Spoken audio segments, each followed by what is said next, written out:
में रहता हूँ। मेरी शादी 2006 में हुई थी, 1 मार्च को 2006 में हुई थी शादी। 2010 में उन्होंने मेरे पर 2009 में मेरे पर केस गिरा था 498 का और 3/7 का मर्डर का। गुलशन जी, किस पहला जो केस डाला था किस चीज का था? वाइफ का नाम क्या है? वाइफ का नाम मनीषा है जी। वाइफ का नाम मनीषा है। वो अपने माँ बाप पर कहना चल किया, 2 दहेज का केस और मारपीट का केस, सब कुछ गिरा मेरे पर जी। आपकी शादी कहाँ से हुई थी? मेरी शादी सेक्टर 14 नहर कॉलोनी में रहते हैं वे, वहाँ पर हुई है, सेक्टर 14 में कैनल कॉलोनी सिंचाई विभाग वहाँ हुई है। और उसके बाद अच्छा वाला राजीनामा हो गया था जी। मेरी माँ का नाम भी डाल दिया, जेठ डाला, ये डाला, सब कुछ डाला जी। मैं टॉर्चर हो चुका हूँ। मैं 2018 में भी जेल गया हूँ जी, और उसके बाद 2021 में भी जेल गया हूँ मेंटेनेंस केस में। अब दोबारा मेंटेनेंस की कह रही, मैं बहुत ज़्यादा हो गया हूँ जी, बहुत परेशान। मैंने डिवोर्स केस भी करा 2017 में, लेकिन मेरे से बात कही गई कि भाई राजीनामा कर ले, बच्चे घर आना चाहते हैं। मैंने वो केस अपने ऊपर वापसी ले लिया, डिवोर्स केस। उसके बाद भी फिर वे नहीं माना, उन्होंने उल्टा मेरे ऊपर मेंटेनेंस का केस 125 और 498 दोनों केस घेर दिए, और आज तक मैं केस भुगत रहा हूँ जी। बार बार मेरे को जेल की धमकी, मतलब बार बार तो नोटिस भिजवा के मेरे को जेल की वो करवाते हैं। मैं जैसे इससे ज़्यादा बहुत परेशान हो चुका हूँ। मैं कल को अगर कुछ डिप्रेशन में बहुत ज़्यादा आ चुका हूँ। मैं अगर कल को कुछ कर लेता हूँ तो मेरी मौत के जिम्मेवार मेरी वाइफ मनीषा, मेरा ससुर जगदीश प्रसाद और उसकी वाइफ मधुबाला मेरी सास, ये जिम्मेवार होंगे।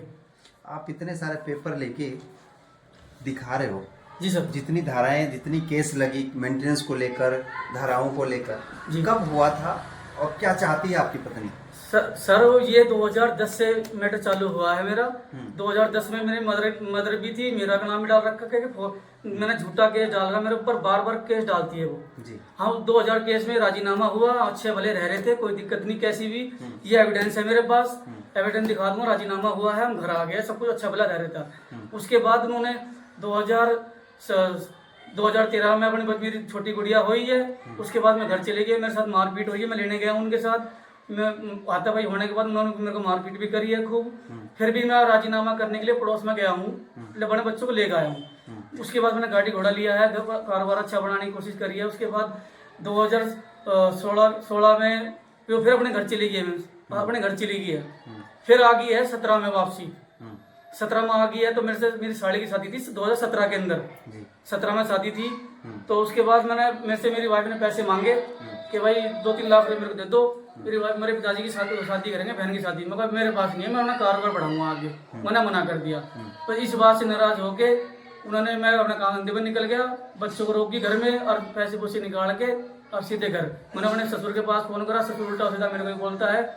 मैं फैमिली में हर मोहल्ले के पड़ोस के खड़े करके उनको लेके जाता हूँ, तो पुलिस मेरे कहते हैं कि कोई रिपोर्ट वोट लिखे करके मैटर आ जाएंगे बच्चे।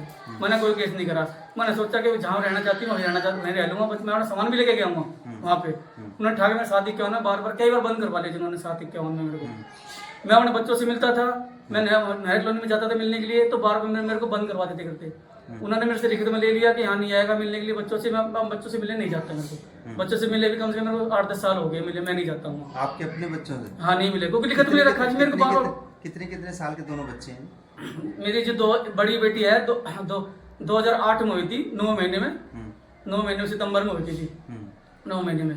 और 18-19 साल, 17-18 साल की हो रही है, 12वीं क्लास में हो गई। पत्नी जो है क्या चाहती है आपसे, और आप क्या चाहते हैं पत्नी से? सर मैं तो यही चाहता हूँ, अगर मुझे केस घेरना होता तो मैं 2021 में से 22 में जेल से बाहर आया तो मैं जब डिवोर्स में से केस घेर देता। मैंने सोचा मैं नहीं, बड़े बड़े बच्चे हो रहे, क्यों ऐसे कदम उठाया जाए। लेकिन वो तो यही चाह रही है कि मैं धक्के खाता रहूं। मेरी माँ की तरफ फोकस, माँ की देख रेख करने के लिए कौन है जी मेरा, और उसकी तरफ कोई फोकस नहीं। कहाँ तक उसको पैसा देता रहूं, मेरे पास कोई पैसा है नहीं, मैं कहाँ तक दूँ जी उसको पैसा। मैं बहुत ज्यादा डिस्टर्ब हो रहा हूँ। बार बार मेरी माँ कल को मर गई तो उसके जिम्मेवार मैं जेल चला जाऊंगा। मेरे जाने के बाद मेरी माँ मर गई तो उसके जिम्मेवार भी वही होंगे जी। मैं वही होंगे, मेरी माँ की जो मौत की जिम्मेवार भी, क्योंकि वो डिप्रेशन में है, वो हो जाएगी। उसके देख रेख के लिए कोई नहीं है इस टाइम। मैं यूँ देख रेख करता हूँ जैसी मेरे से बनती है, मैं माँ की देख रेख करता हूँ। मेरा पड़ोसी है जी रमेश जी, उससे बात करवा दूंगा जी। लेकिन उन्होंने वो तो उनसे कह रहे थे कि भाई अपने बच्चों को ले जा, लेकिन मैं किस मुंह से जाऊँ जी वहाँ लेने के लिए भी। मेरे डिवोर्स करवा दिया, दहेज डाल दिया, मेरे पर मारपीट कर दी, जेल काट दिया। मैं वहाँ किस मुंह से जाऊँ जी? अब कब की तारीख है आपकी? अब मेरी तारीख लगी 17 मार्च की लग रही है। किस चीज की लगी हो? ये मेंटेनेंस केस की लगी हुई है तारीख। मेंटेनेंस की तो आप जेल काट चुके हो। अब तो पता नहीं जी, दोबारा पूरी जेल के अंदर मैं 2021 में एक पहला बंदा मैं ऐसा था जी जिसको 1 साल 11 दिन की सजा मिली थी, वरना मेंटेनेंस केस में और भी बंदे थे काफी वहाँ पे। जिसको 2 महीने की, 3 महीने की, 6 महीने की थी, लेकिन मैं पूरी जेल के अंदर ही मैं वैसा बंदा था जो 1 साल के आदमी की सजा काट के आया हूँ। तो मेंटेनेंस की दोबारा अब उन्होंने दोबारा मेंटेनेंस घेर के मेरे पर वापसी मेंटेनेंस मांगा जा रहा है मेरे से 7 लाख रुपए। अब मैं मेंटेनेंस कहाँ से दूँ जी? अब घर है, घर बनाया किसने? घर मेरी माँ ने बनाया जी, मैं कहाँ से बनाऊंगा? मैं काम करता हूँ ऑनलाइन का काम जी, गाड़ी ड्राइवर बुला लेता है तो मैं चला जाता हूँ काम करने के लिए, अपना घर बैठा रहता हूँ मैं। तो ठीक है, यही काम है जी मेरा। पेपर एक बार दिखाइए।